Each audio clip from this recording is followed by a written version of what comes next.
Welcome to the TEConnect podcast. I'm John Martin. And I'm Dean Reverman. And it's just us today. Yes, sir. Sorry for your luck, We folks. don't need anybody else. If you were expecting a smart, scintillating, exciting guest, nope, you're once again stuck with John and Dean. Right? It's TEC Bytes number 3. Do we still need other people at this point? No, I mean, come on. Yeah, I mean, Now, if come you on. guys would start leaving some like reviews and comments and stuff and telling us that you don't want to hear from us, we wouldn't do these. Then we wouldn't put you through this. But your silence is permission at this point. See, there you go. You're enabling us to do these types of things. So don't blame us.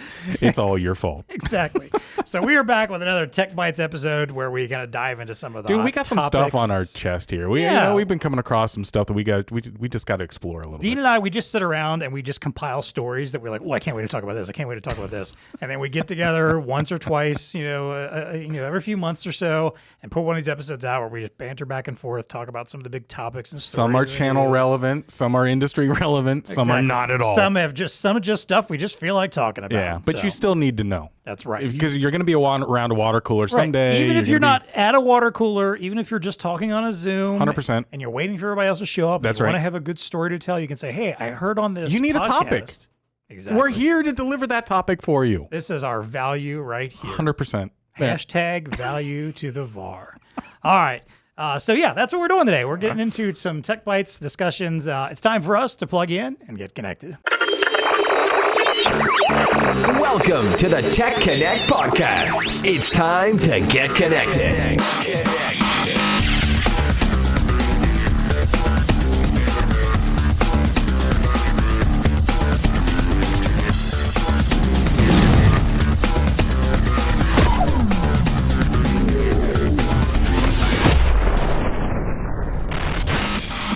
All right. Hey, let's get into it here. So I'm going to let you kick off. You've got the first article we're going to talk about. Yep. Well, so this one's a little bit close. It's getting a little close to our industry here, so I thought I'd pull it out there. yeah. You've heard me talk about Boston Robotics, right? This is that entity out there. The scary dogs that might hunt us down and kill us all. I mean, when the apocalypse does happen of robots, I think Boston Robotics will have, stamped on the robots their stamp. Boston Robotics is the real life Skynet.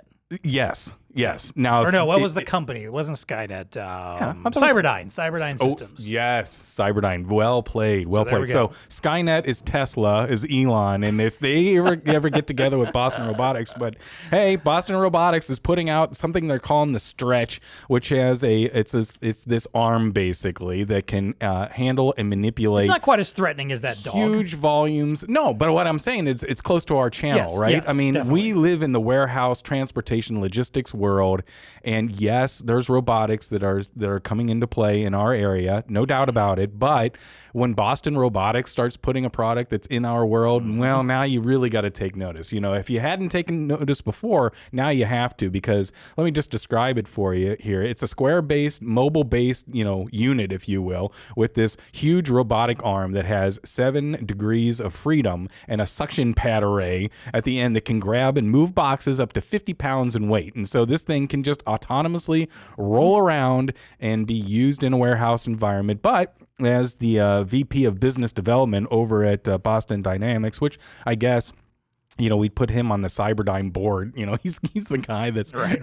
When they backtrace it to how this all began, I guess He's guy. the one the Terminators have to come back to kill, the good Bingo. Terminators. There you go. Yeah. He says you can take this capability and you can move it around to the back of the truck. You can move it up and down aisles. You can move it next to a conveyor. It can wherever you want to put it, you can put it. And yes, 80% of warehouses today don't have any automation out there. So you might start seeing this little Boston Dynamics robot. It's called Stretch out there. And by the way, it can move 800 cases in an hour. Wow. So that's getting stuff done. And so, the reason why I wanted to call it out, that's getting a little close to our industry, right? Yeah. I mean, and we talk about too, the as the industries keep shifting and changing, we talk about, hey, the robots, they're not going to replace us. It's just reallocating people to other important jobs. Yep. And let's be honest, this whole supply chain, shipping, last mile delivery, all this stuff, it's not going anywhere. It's going to keep continuously ramping up. People have become 100%. more and more comfortable with buying and ordering stuff. More and more companies are shipping stuff around.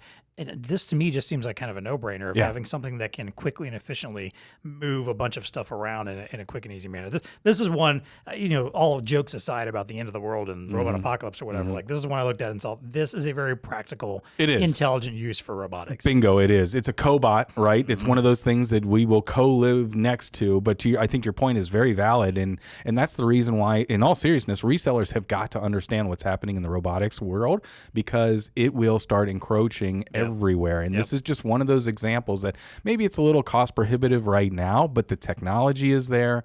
The thinking around how humans and robots cohabitate and how this can all work. To your point, we all know that we live in this industry where logistics is just, it continues to explode, and the need to move stuff and materials around as efficiently as possible. It's going to be out there. It's going to keep on happening. So look for Stretch coming to a warehouse near you. It's a cool name too. Just a fun. It is kind of cool. Hey, Stretch, go get them boxes for me.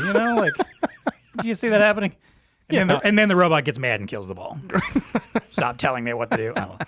No, it's not all Robopocalypse. Suctions your face off with those pads. Someone is going to make a horror movie with that. Oh yeah, that's $1 million idea right there. Yeah, they're like, you can't move because that's like, that'll be the kill. Like, all the horror fans always say there's like that one kill that's the coolest kill in every film. So maybe That'll it's be like it sucks you up enough to lift you up, and then it amps it up and like sucks out all your guts. Man, what are we doing here? We're done. Yeah, let's just head to Hollywood. We're going to sell that. That's it. It'll be our $1 million idea right there. B-rated movie right there. Oh man. All right, so my first one up here. Okay, Mike Richards. Yes. Ding. Who is the producer of Jeopardy? Incorrect. Ding. Who is the host of Jeopardy? Still incorrect. Ding. Who's the former host of Jeopardy? Getting there. Ding. Who's no longer associated with anything with Jeopardy? What ding, happened? Ding, you are correct. I need an explanation here because I haven't really been watching it in the news. I've just seen this.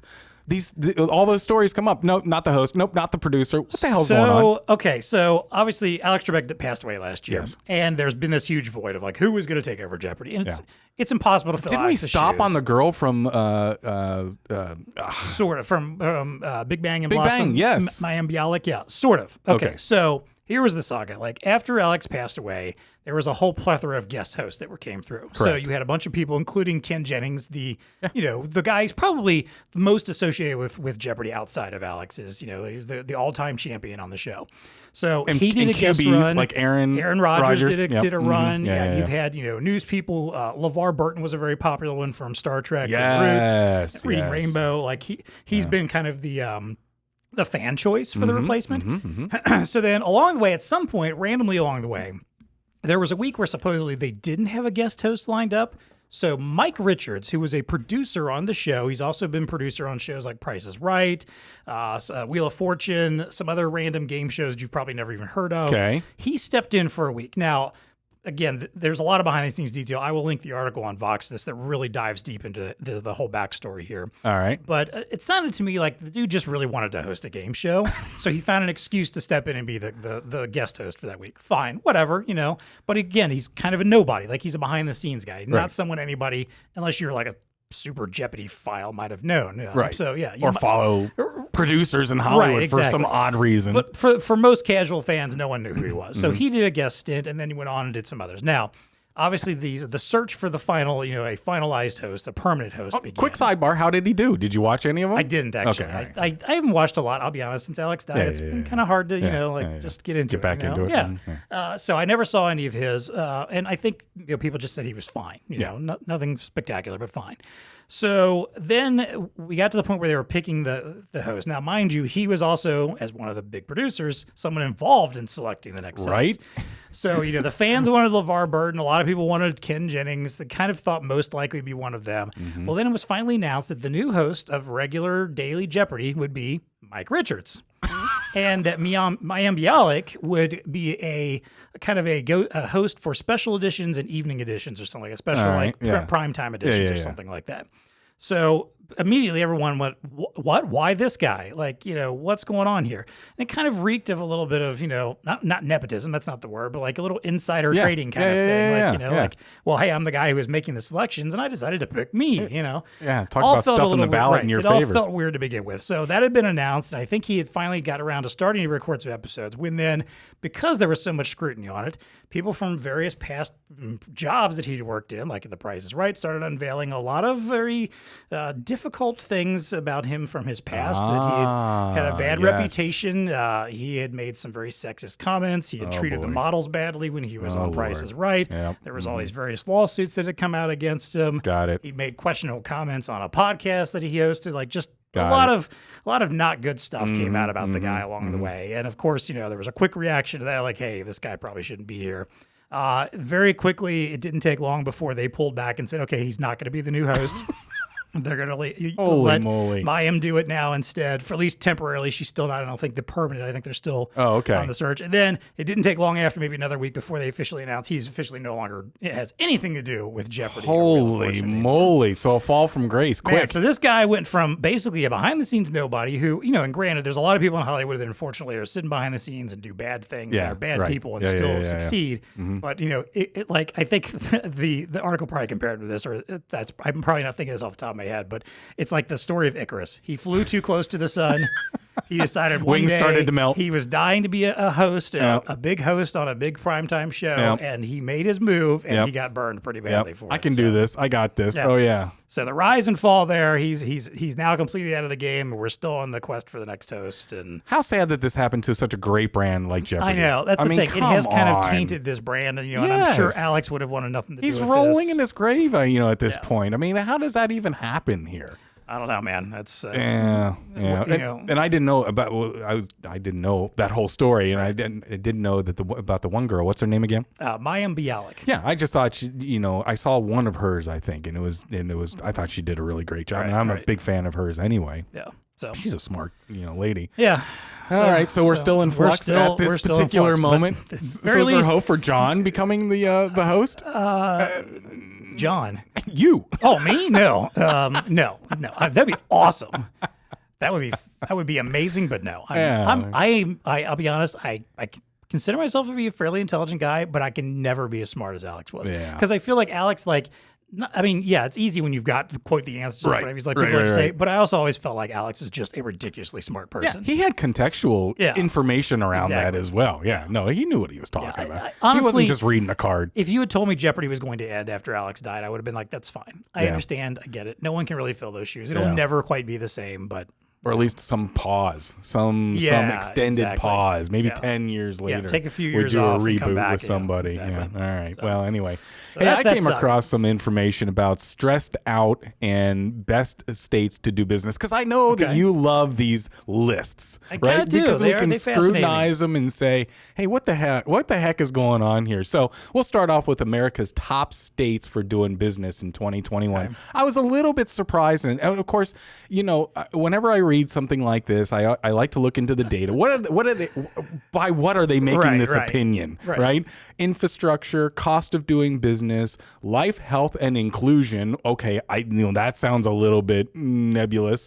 Workforce, got it. What type of workforce? The economy in there. Business friendliness, that's maybe a little vague. Access to capital. So anyway, the top state for doing business in 2021 is actually Virginia. Who would have even guessed Virginia? I don't know. I mean, okay, so it's close to DC, and so when you look at the ranking, cost of doing business, it's kind of expensive. It is. Infrastructure's there, so they got good infrastructure. Life, health, and inclusion, apparently really good. Workforce, who knew? There's a lot of people that live in Virginia looking for jobs, highly qualified people looking for jobs in Virginia. So that was kind of interesting. Virginia, North Carolina, Utah is number 3.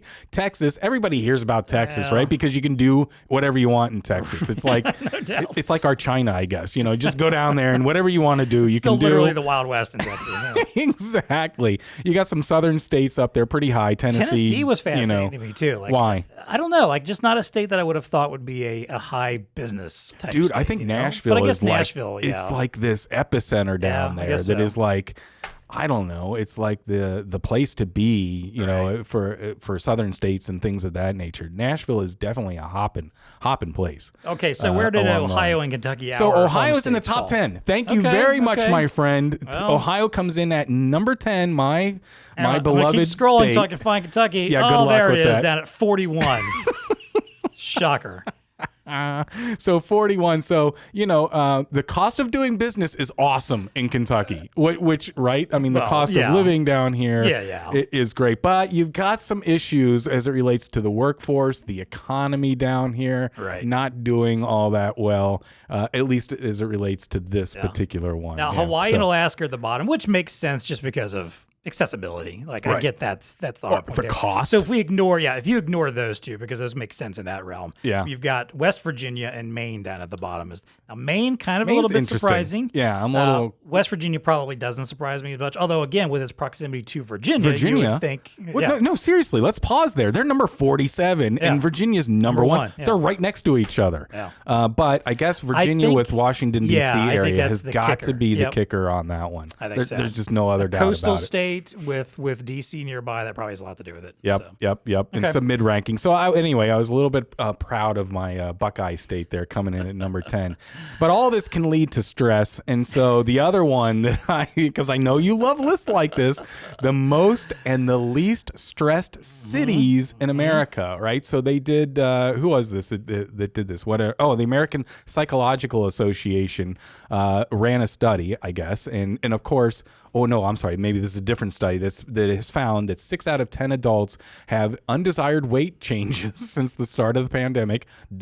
And 1 of 4 essential workers have been diagnosed with a mental health disorder, which is not funny. I mean, that it is serious what is going on in our society, no doubt about it. But this particular list, you know, rates the cities as, you know, what is the most stressed city, if you will, and the least. And they take a look at work stress, financial stress, family stress, health and safety stress is kind of the main drivers. But what do you think is the number one stress city? I wouldn't have guessed this in a million years. I would not have either. It's kind of interesting. It's Cleveland, Ohio. Yeah. Cleveland rocks, and apparently Cleveland, Ohio is the most stressed place in the entire U.S. Now, I live Cleveland rocks because you're literally sitting there just rocking back and forth at your desk, stressed out all day. Apparently, I mean, I live in the great state of Ohio, and I don't consider Cleveland to be that wildly different than Cincinnati. I mean, they're on a lake, we're on a river. Kind of a thing, but yeah, apparently high stress. Then you got Detroit, New Orleans, and Baltimore, and then Newark. So there's your top 5 most stressed cities. And what was interesting is what set Cleveland apart, because they ranked fairly low on work stress, but what set them apart is financial stress. They were the highest financial stress, the highest family stress, and the 3rd highest health and safety stress. There you go. So they kind of hit a lot of buttons there. Yeah. So people they're like struggling to pay bills. Runaway top on this. Really. They are. They're struggling to pay bills. They got a lot of that leads to family stress, of course, which leads to health and safety stress, of course. So you hit the nail on the head.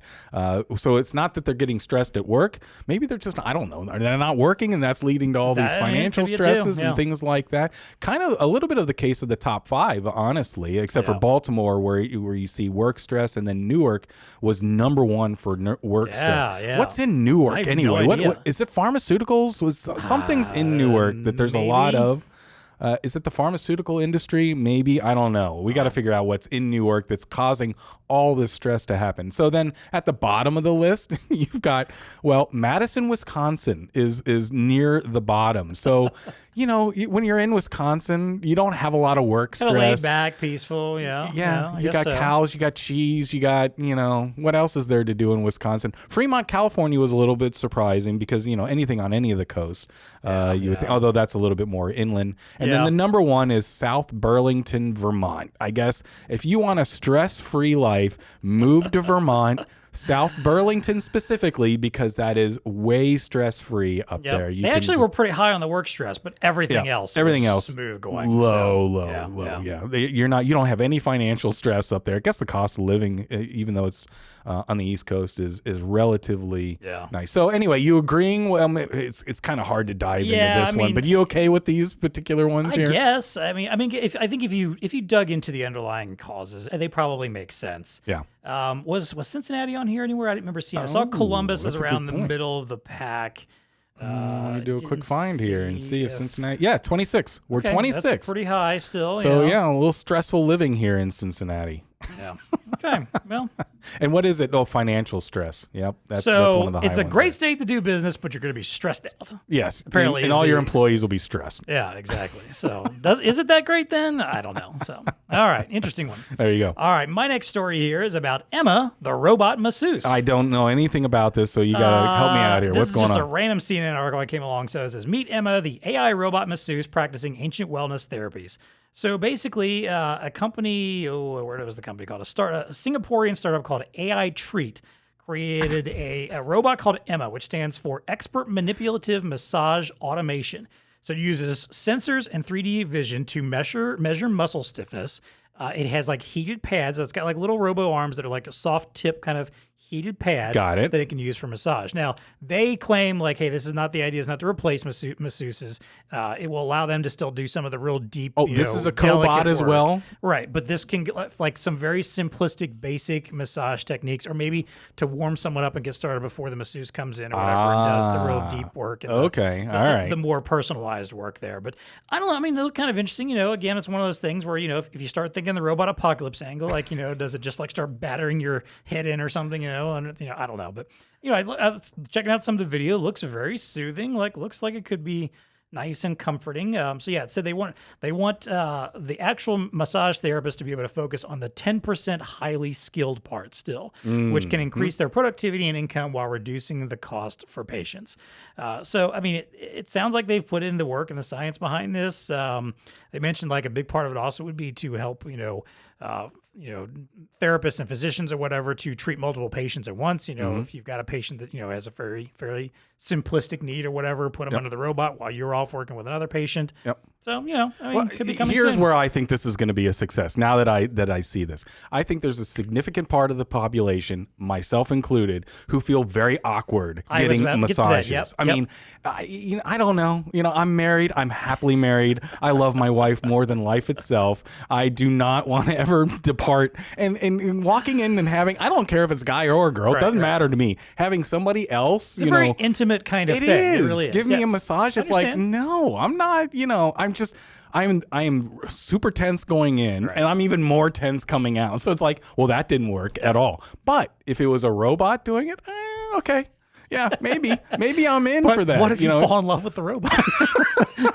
Well, then I have other issues to deal with. But at least the massage itself, because it's an intimate, it can be, right? Yeah. Certainly. It's one of those things that, so I can see a little bit of a run here on that one. Mm-hmm. Don't know the AI angle. What kind of artificial intelligence do we need here? The idea is that it allows it to understand like where pain points are. Like, because no two people are the same when it comes to needing a massage. I mean, so are you can telling massage where your everybody pain the points same are? way. Well, I think it can actually identify. It can use like sensor vision, like heat technology vision or whatever. It sees that you've got a knot in your muscle right here. It can see like where you're the most tense, where there's like bundled up nerves or something. Dude, that's pretty cool then. It is. That's pretty cool. Yeah. All right, Okay. so there's a little bit of a door opening there on that point. So we've got Stretch the robot, moving boxes around. We got massage robots. Now, what's funny is in our last episode, we just talked about the Tesla bot, which is going to come to kill us all. These two at least feel a little more on the practical side. Yes. I don't want the Tesla bot trying to massage me. That just something's about that's going to be a little weird. Well, maybe the one they had at the REvil, which was just a lady in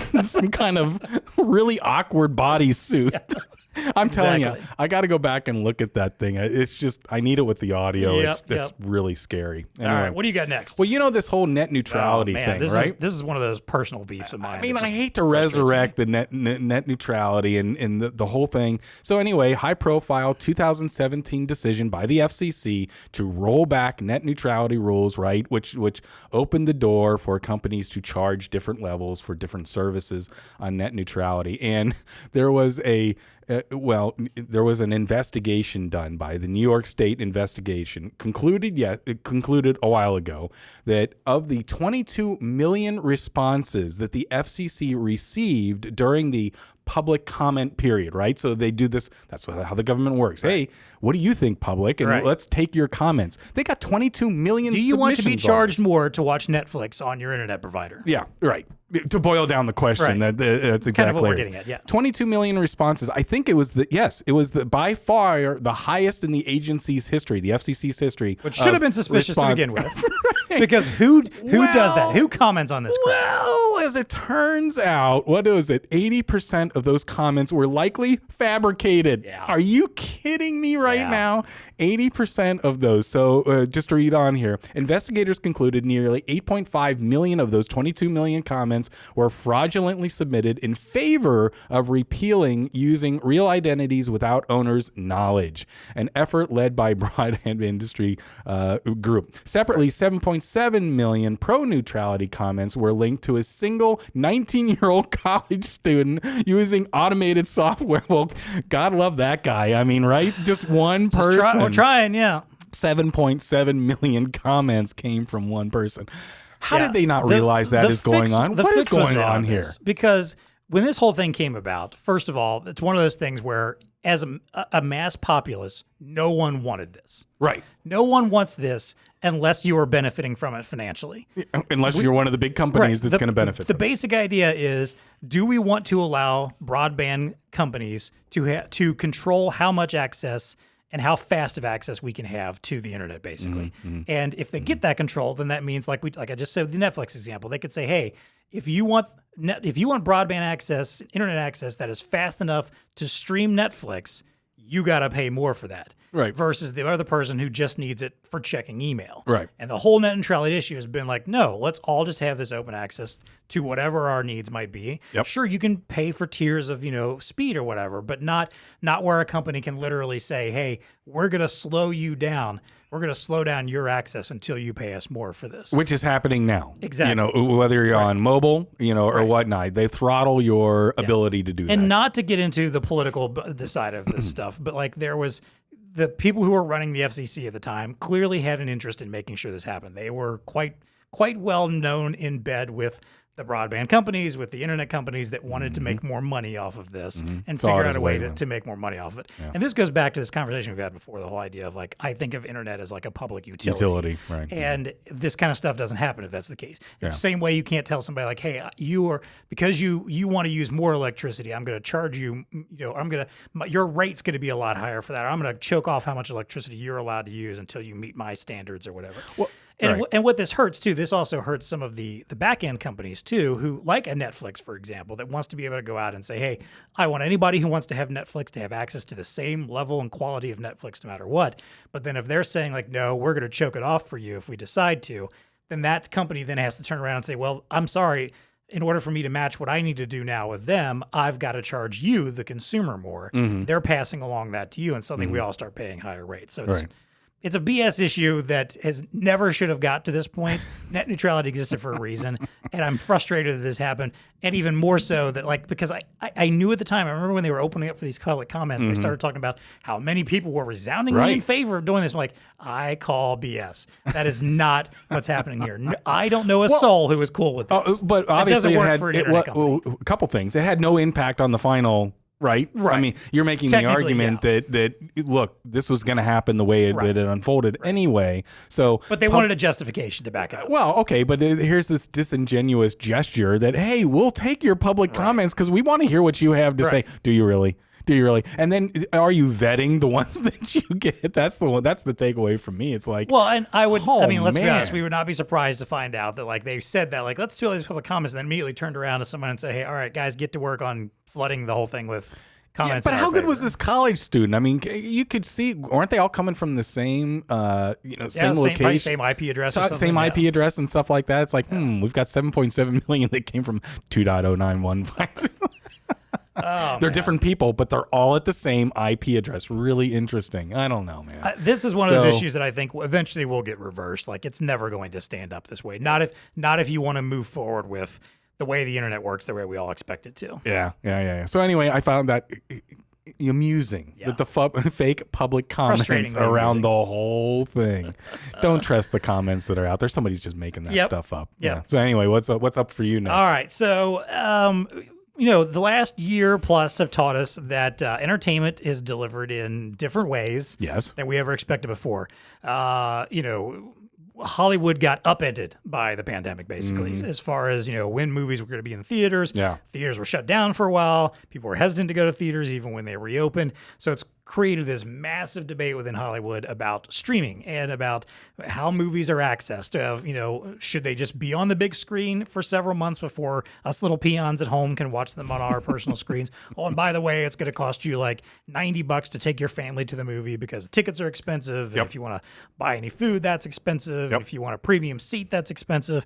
So it's been this big debate going on, and we've had a lot of people that have, weighed in on it from one side or another. At one point, Steven Spielberg was like, no, this is unacceptable. Film should only be watched in theaters. And look, I'm a film buff. I love to see movies in theaters, but I'm also reached the point in my life where I don't feel the need to go pay the kind of money to do it. And I've got this really nice 4K television in my home that looks pretty damn good when I'm watching films. And basically I've reached a point where I only go to the movies for the latest Marvel or the latest Star Wars film. That's about it. Every now and then, maybe another movie might crack in. For the experience. Right, because you've been there, done that. You know the experience that you're going to have there. Exactly. Right? And even then, whatever, if I missed it and had to watch it at home instead, fine. So again, a lot of stuff happened over the last year. You had Warner Brothers sign their deal with HBO Max to put all of their new release movies on HBO Max at the same time they were in theaters. A lot of the producers and directors got pissed about that. Disney started releasing films straight to their Disney Plus service. The last couple Pixar movies went straight to Disney Plus. But obviously this dam's been kind of breaking and cracking, and it started two places that I want to comment on in particular. One, Scarlett Johansson sued Disney about a month or two back after the release of Black Widow. Okay. So Black Widow came out with premiere access on Disney Plus. Okay. You could spend if you were already a subscriber, you couldn't just watch it. You had to spend another $25 on top of your subscription. Yes. But then you could watch it at home Yep. versus going to the theater seeing it. But it was also out in theaters at the same Okay. time. Now, problem with that is Scarlett Johansson's didn't get a cut? contract. Her contract was for box office sales. Yep. She gets a cut of the box office Got sales, it. not the streaming service sales, not that money. Which I completely understand. Totally understand. And I think going forward, actors are going to have to it's going to become a part of their their negotiation process for 100%. films is I want a cut of X amount of subscribers that you have or X amount of, revenue that you're getting from your streaming service. Yep. Because if nothing else, even if we don't have these simultaneous releases in the future, the window of time between a movie being released in the theaters and on at home for streaming at home is shorter than ever. Yeah. It used to be 3 to 4 months, 6 months, even longer. Weeks. Back in the VHS days. Yeah. But now we're down to just mere weeks, if not even just a couple weeks, especially there's an easy pivot. If a film bombs at the box office and the studio wants to recoup money quickly, they will shift over to a streaming service quicker and faster so they can just try to dig some revenue out of that if they can. So I think that's going to be a big impact there. The other comment, let me comment on that a little bit because, I guess these contracts were written before the pandemic hit. Her movie was filmed 3 or 4 years ago, was supposed to come out last summer. Yeah, because as you're talking, I'm thinking, well, that's my agent. If I was Scarlett Johansson, that's my agent's issue. Why didn't you write that into? Well, of course, at that point, nobody knew at the time. Because let's be honest, there was no world in which Disney was going to say, hey, the next Marvel film that comes out, these giant blockbuster billion-dollar franchise that has made ungodly amounts of money over the last decade plus, we're going to put the next one straight onto our new streaming service that didn't even exist at the time that this movie was filmed. So to me, in a perfect world, this is an easy answer. This is one that shouldn't be litigated. Scarlett should get her cut. Yeah. That's the way that these things happen. And if Disney, where's Disney landing on this? Are they trying to? I'm sure they're. Are they going to litigate it, or are they going to try to? They're fighting it. They're basically well, hey, it did still come out in the box office and it did well. See, that's it didn't the bad do move. as well as it could have. But to me, that's a bad move. Yeah. I get it. Lawyers are lawyering up and stuff like that. But at the end of the road, so many companies have had to be so flexible on their contracts as it relates to anything in the entertainment world. Right. Even BlueStar with events and stuff like that, we've had to be very flexible in our approach to contracts and working with the venues that we did, because everything that was pre-pandemic, you just throw it out the window. So this is one of those things that if I was Disney, I would bury this. I would pay her due, because the contracts are going to be start to be written in that way. And you can't expect also the flip side of it. You can't expect the studios to sit on this content either. They don't make money if they're just sitting on it and it's gathering dust somewhere. Yeah. And you're still seeing movies that are constantly getting pushed back. there's been films that have been released that haven't done well. Now, the latest Marvel movie that just came out this weekend as we're recording this, Shang-Chi, did extremely well. Huge box office, biggest Labor Day numbers blew it out ever. of the, right. So obviously there's still that market there for it. But at the same time, like, I think we've reached a point though where people are going to expect stuff to show up on streaming services sooner than later, or even potentially at the same time. And I think they're going to have to acknowledge that. So then the other story that kind of came out more recently, Patty Jenkins, who's the director of Wonder Woman, I think she did some of the Twilight movies as well. Very well-known director and obviously very successful with the Wonder Woman movies of late. She kind of made some comments, and this has been something that's been circulating amongst some of the big directors and producers in Hollywood. She commented about a bunch of films that have been coming straight to Netflix or Prime or other services, over the last year plus, and even before that, honestly, and commented that those movies seem fake to her, and not in the sense of that they're not as good, but she just means like, well, you're putting it on this streaming service, it must not be a real movie. And that's where, and there's a lot of beef around that because, for one thing, Netflix has had some Oscar-nominated, Best Picture-nominated films over the last few years. Roma won Best Director a few years back and Best Foreign Film, I think, and was released straight to Netflix. And there's been a lot of directors that have commented about it. Scorsese, who even kind of was a little hesitant about himself, he released The Irishman straight to Netflix. Yes, right. Did very well, scored a bunch of Oscar nominations. I just, I think it's... I'd be careful if I were her. I don't know. Yeah, it's time to stop pretending like streaming is C-level. Right, exactly. It's not. I'm sorry. You're not talking about a B movie that's churned out and goes straight to video anymore. Right. Again, people have theater-like experiences in their own homes now. 100%. It's not the same, of course. No, it's never going to be the same. But most people are fine with watching a high-profile, cool, new, expensive movie on their big screen in their house now with surround sound speakers. Some people have setups in their homes that are just as good as what you might experience in the theater. You don't have a bunch of people around you and sticky floors and someone talking during the movie or anything, So I feel like there's a lot of barking down the wrong path about this whole discussion, and I think it's going to end up with us, the consumer, are still going to end up benefiting from this, to be able to watch films the way we want to watch them, and when we want to watch them, and where we want to watch them. Well, and to your point, I think the technology divide between your theater experience and what you can get at home is vastly different than even, say, 20 years ago when we didn't have 16:9 ratio. We didn't have 4K. If you took a gorgeous movie like The Godfather, and put it down on a 4:3 CRT television, I would agree with Patty Jenkins. It's a different medium at that point in time. If I was an artiste, who wanted to produce the best that could be, I'm not producing for 4:3 aspect ratio on a cathode ray tube TV. And I get that argument. Like, my example of this was like, okay, the Sistine Chapel is not the same looking at it on a phone. Right. You experience it differently when you're there in person. I understand that the artist wants it, and that's fine, but you can't expect everyone to do that. Not all of us can go to the Sistine Chapel. Not all of us can experience your art the way you think that it should be experienced. Well, I think she's missing the point on the consumer side. As a consumer of these visual events, to me, watching them at home, and I have just the basic theater setup, a sound bar and a subwoofer, and I don't have 4K yet, but I mean, that experience is pretty dang close because I can get my room to rumble a little bit and stuff like that. It's pretty dang close to what I can get in a theater. Not an exact match, but good enough that I can walk away from a movie saying, "Oh man, that was good," and appreciate the artistry in the movie itself. So I don't know. I mean, I wrote down the question: what still takes you back to a theater? Then, I mean, in this world, especially you don't want to be around microbes and stuff like that. So honestly, for me, is it the audio? Is it the visual? It's really honestly, it's sometimes it's the camaraderie. Okay. Being in a room with other people and having that shared experience. If I've got it, I went and saw Shang-Chi this weekend because some of my friends wanted to go see it. Like a buddy of mine and his wife, and we're like, hey, why don't we get together, have lunch, and go see this movie together? It was more of a, hey, I wanted to hang out with them and do this and have this. Got it. Honestly, we could have just as easily gone to a Reds game or done something else entirely. Right. It was more of like, let's just get together and do that. Well, there you go. And this, I mean, and I guess I'm sure there are certain movies that, yes, I will want to go see as soon as they're available in a theater. If they're not available, streaming where I can see immediately, because I want to see it before any of the cultural zeitgeist or before any spoilers potentially can seep in.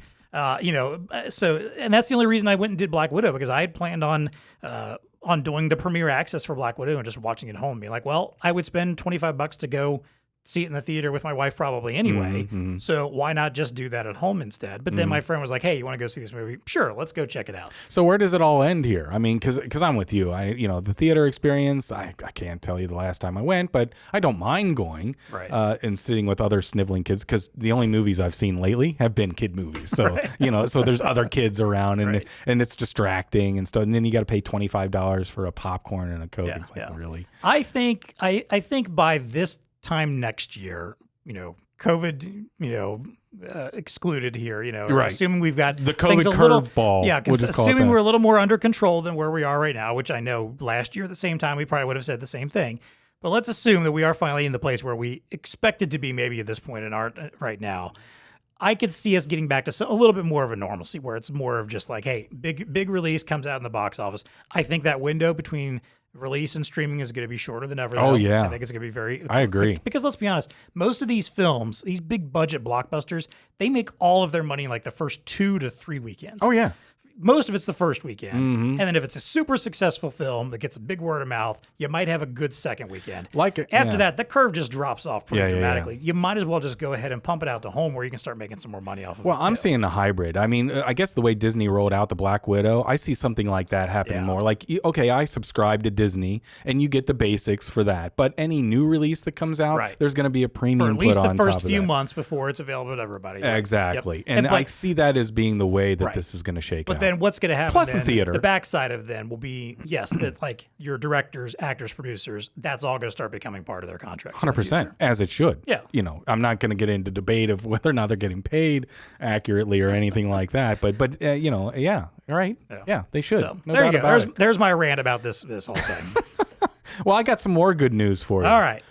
REvil is gone. Apparently they went silent over here over the last. So if you don't know who those folks are, those are the good folks that have really, I guess they're coined with saying that they were the group that pioneered ransomware as a service type of approach to shutting down businesses, basically, right? So this is that Russian entity out there that again has just created all kinds of havoc off of ransomware. But apparently they went dark. They did the Coastal Pipeline thing, right? Yep. Was that them? Okay. Yeah. Yep. And they went dark. So they're like poof. They just disappeared from the dark web, and they're gone. And it's got people kind of scratching their head around.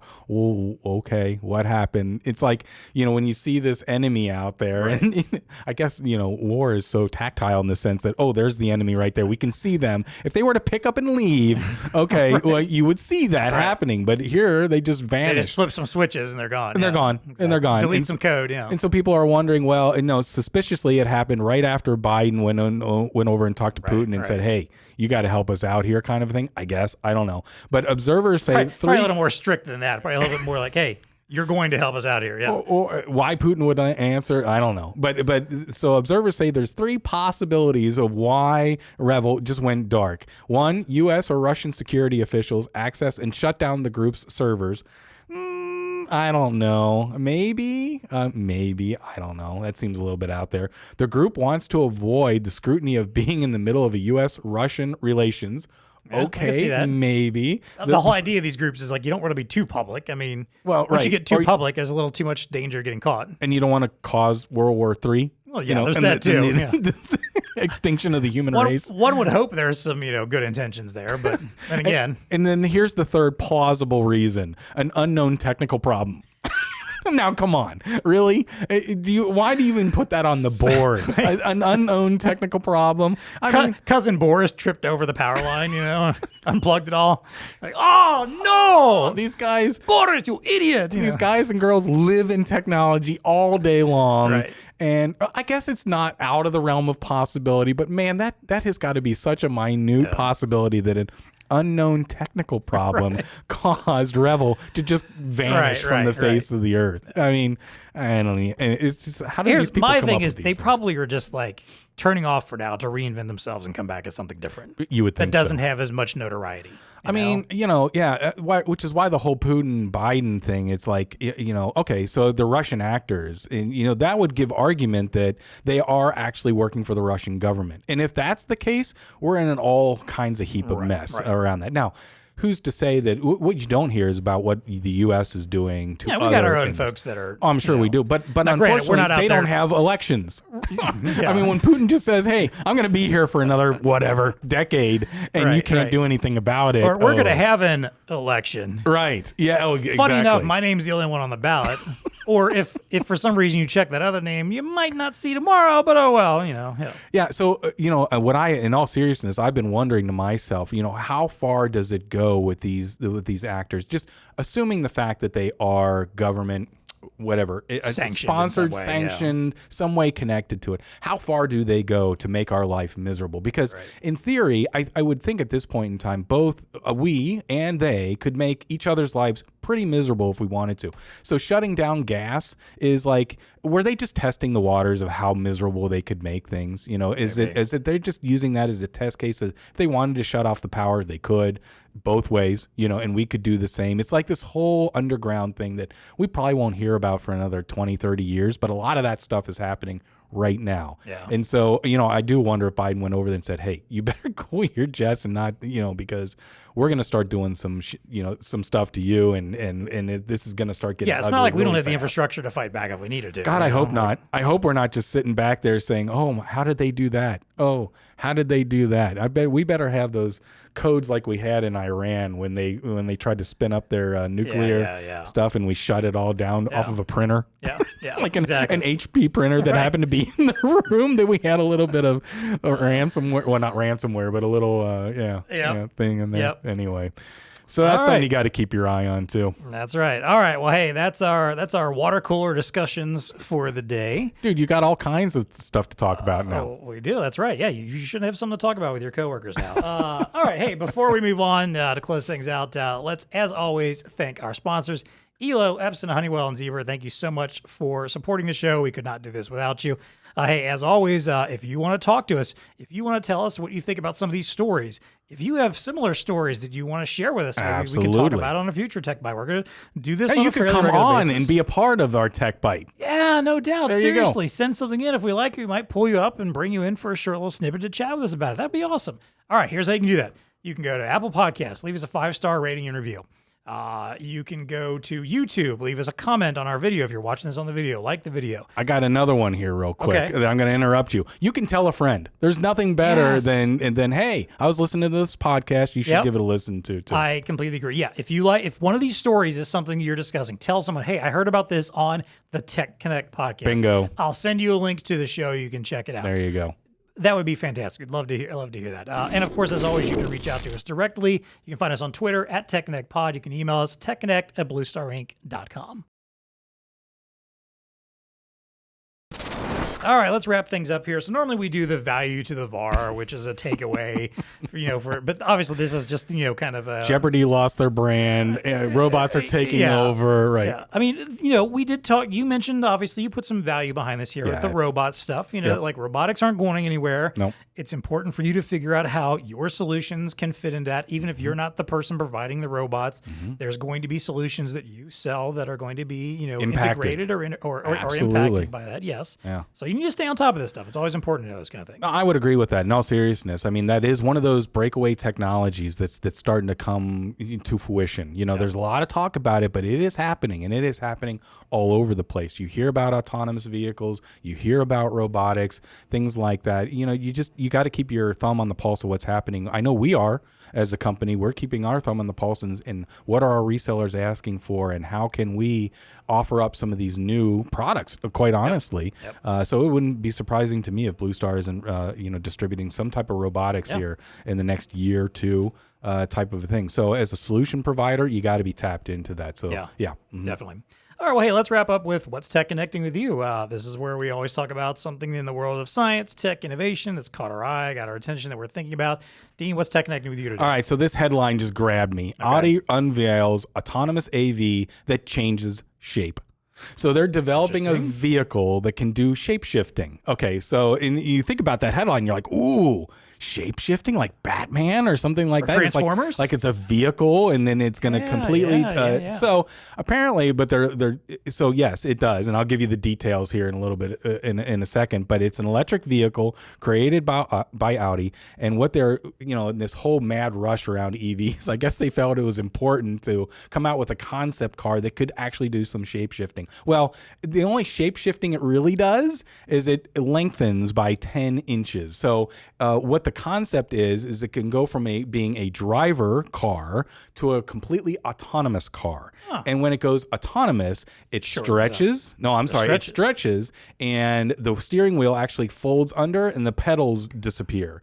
And so it gives you like this more room. Oh, so you can relax. You can relax, and now you have like this space because the car's just driving itself. So it actually extends a little bit, and it gives you a little bit more breathing room in the front. And it all just, the video is really cool because the steering wheel kind of goes up under the dashboard, and the pedals just kind of mold right into the footboard there. So really cool concept, but I love the idea of, the difference between, no, I want to drive now. Press a button, your car shape shifts a little bit, steering wheel comes out. No, I'm done. I want to chat. Hit a button, car takes over. Very cool. And now you have this space. I'm all for this because in my mind of what the autonomous vehicle future looks like, when everybody's driving them, because I don't think I'm gonna feel comfortable just completely taking my hands off the wheel or not watching anything until everyone's vehicles are autonomous. Right. So I may never see that in my lifetime, but my vision has always been like, hey, you're on your way to work or you're on your way to something or other, and maybe you just need to catch a quick little power snooze, or you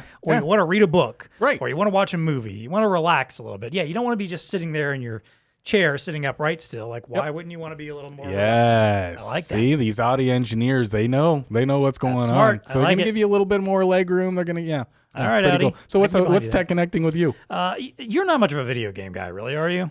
No, well, did you in the past? In my collegiate career, I played the heck out of Nintendo. Did you ever play sports games? Yeah, like Tecmo Bowl. Okay, all right, perfect. I'm glad you mentioned it because that's one of my all-time favorites. Oh, I was a Tecmo Bowl master, like everybody. I love Tecmo Bowl. Well, you might appreciate this then. There is a new game that's available on, I know it's on iOS, but I think it's available on any gaming platform. You're an Apple guy. Called Retro Bowl. Okay. Which is essentially very similar as far as the look. I'm buying it right graphics. now. Oh, it's free. It's not. You don't have to buy it. There's like an upgrade you can do for like $1 if you want. I haven't even done the upgrade yet. It's not important. All right. So this game basically plays very similar, except it's even more simplistic. It's very easy to understand, very easy controls, and you also have a little bit of like the franchise management piece to it. Nice. So you kick the game off where you get to take over a very bad team. Okay. I started with the Jets. That's not a knock on the Jets. I think it gave me a couple options, and it even recommended like don't pick your favorite team because you want to try to work up to that. Okay. So it recommends you pick a team maybe that you're not. San Francisco was like the bomb back in Tecmo Bowl, but anyway, go ahead. So I started with the Jets, and basically it started me off like in week 16 or something where they were winless the entire season. They had just fired their manager, and they brought me in to take over. Okay, got it. So I get to play the game and try to win that first game of the season for them, and then they hire you back on for the next season. You start building the franchise. You do the draft. You sign players, and it takes you this process of like you can help like boost their morale. You get coaching credits to like fix your facilities. And mind you, I know that may sound complicated. It's not. It's super, super simplistic. Got it. And then you play the games. And when you play the games, they're very short. You can play an entire season within about an hour. Oh, okay, gotcha. If you're not devoting a lot of time to all the little details. Right. And like the games are like, it's like 2-minute quarters. You only play the offensive side. Nice. So you're just out there throwing to your receivers, doing your running backs, kicking some field goals, punting if you need to. It quickly tells you what the other team does when they're on offense. Okay. Whether they've scored or not. Right. So you proceed through the games very quickly, get back to things. You see how your fans are excited about the team. You get comments from the press and stuff. Does it look like Tecmo Bowl? It's 8-bit. It's that pixelated. That? Okay. It's that little pixelated. It looks exactly like it. Of course, it doesn't have the official NFL license. So right. There's no real. Right. Although the players' names are suspiciously very similar, or they'll just take like someone's last name that actually is in the NFL and just put a different first name on it or something. Yes. The teams are just called by the city names. You don't actually. It's not the Jets or the Falcons. It's not Jerry Rice. It's Barry Rice. Right. Something like that. Yeah. So I've gone through 5 years already in just the last like week maybe that I've been playing this. Yeah. Because like I said, it's that fast. I went from the Jets. I played a couple seasons with them, got them into the playoffs.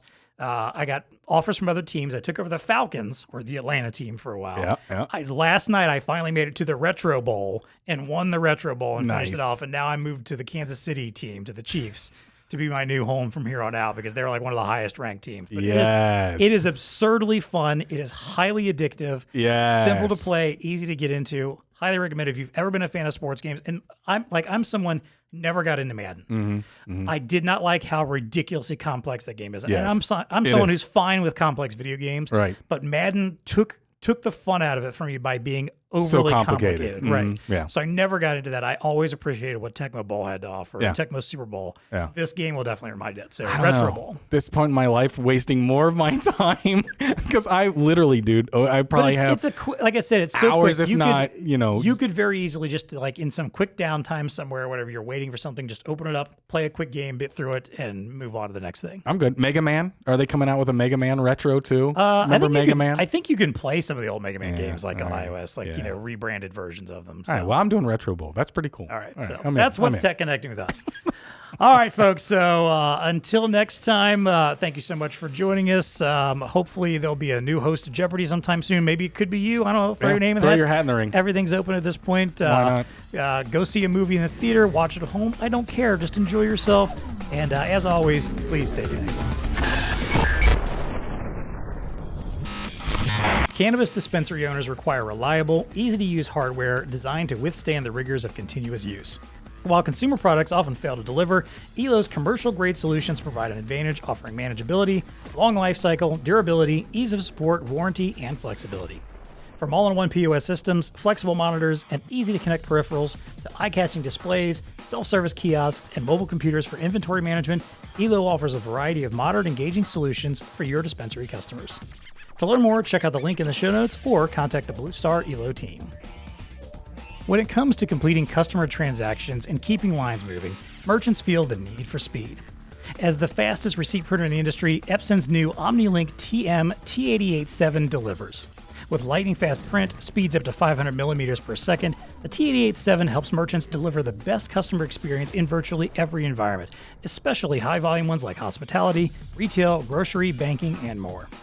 Dynamically share with PC POS terminals, mobile devices, and cloud servers at the same time, and with built-in Ethernet and USB, along with options including serial, parallel, powered USB, and Wi-Fi, it has the flexibility to connect to almost any system. You can also print from web-based applications using Epson's ePOS print technology, or utilize Server Direct Print technology for online ordering. To learn more, check out the link in the show notes or contact your BlueStar Epson representative. Finding new avenues to generate sales revenue in the new normal can be daunting. With organizations facing a number of challenges, including reduced staffing and IT budget cuts, the ability to service and maintain their existing Zebra hardware has never been more critical. For channel partners, selling service contracts that extend the life of purchased Zebra hardware is a great value-added sales tool that will not only benefit your customer, but also your bottom line. To learn more, check out the ebook called Zebra Service Contracts, Why You Should Sell Them and How BlueStar Can Help. It's available at TEConnectportal.com by searching contracts, or you can find the link in the show notes.